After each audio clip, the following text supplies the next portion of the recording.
you see a white fence? All right, the white fence. Follow the white fence to the left. And there's a piece of high ground just above these trees. We draw a diagonal line from here to that intersection, and that's the left end of Sickles' line. The right end of his line extends along the Emmitsburg Road, ending at that barn with the 3 cupolas on it. That's Sickles' line. Where was his original line? This way. Oh, wow. He's moved up. Yeah. Yeah. So you can see, it's very hard to see, but that ridge line Anthony was talking about is around 5 to 10 feet higher than what his position was before. So that's how he justifies it, saying, okay, well, that position was higher, so that's why he moved forward. But if you realize, during that entire time, Anthony did not say anybody was on this hill. You guys talked about it coming uphill. Here, you can see the entire battlefield. It's a commanding position, but there were no Union soldiers on top of this hill. Actually, that I'm lying. There were 5 Union soldiers on top of the hill, those signal guys, doing whatever the signal guys do. So, when Governor K. Warren comes up here, he's ordered by Meade, as Longstreet's attack goes off, Meade's headquarters is on towards Pennsylvania Memorial. We'll talk about that. Meade is standing at the Pennsylvania, or near at his headquarters, and he will say, Warren, I hear a little peppering going on in the direction of that little hill yonder. You're standing on that little hill yonder.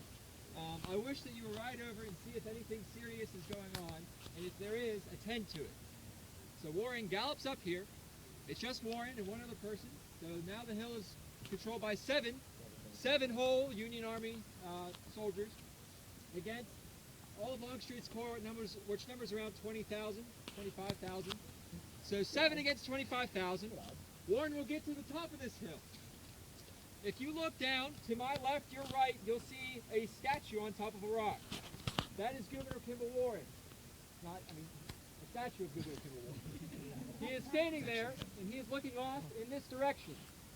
On that exact rock, Governor Kimball Warren was standing, and he noticed that their fighting was going on here. Anthony just laid out the entire 3rd Corps in front of you, but off to the left, you can see it today because the trees are bare.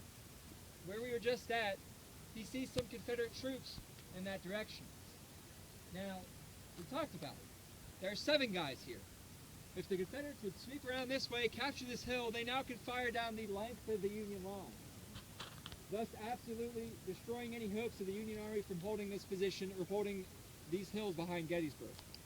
So Warren realizes, I have to do something, and I have to do something now. So what he is going to do, to kind of make sure those Confederate troops are coming, he orders a battery at the bottom of the hill to shoot 1 shell. We'll talk about what that means.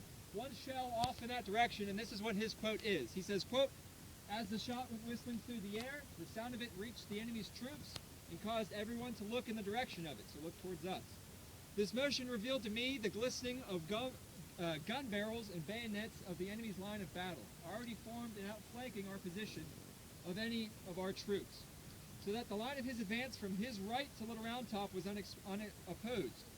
I have been particular in telling this, as the discovery was intensely thrilling to my feelings and almost appalling. Now, intensely thrilling to my feelings and almost appalling is the 19th century version of, oh crap, we have to do something. Just a little bit, they could say a little bit better than. So what Warren does is he's going to send a courier down to where Sickles is, over where Anthony's actually taking a picture right now.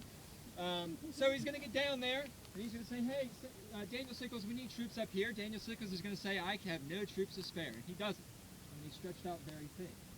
So then Daniel Sickles is going to say, all right, we'll send back to George Sykes, who's another corps commander, commands another 15,000 men back in this direction. As that carrier is running back towards that direction, he is going to reach a man named Strong Vincent, one of the best names in the entire army. He gets back to Strong Vincent, and Strong Vincent is going to see this carrier running past him. Strong Vincent commands in and around 1,500? 1,500 troops. So not a big amount of troops, but 1,500. Strong Vincent's going to see this captain running towards him. He's going to yell at him, Captain, what are your orders? And the aide, the courier, is going to say, well, where's General Barnes? And Vincent's going to say, enough of that. What are your orders? Give me your orders. The aide's going to say, all right, well, General Sykes told me to direct General Barnes to send some of his brigades to occupy that hill yonder. Once again, we were on that hill yonder. Vincent says, I will take responsibility of taking my brigade there.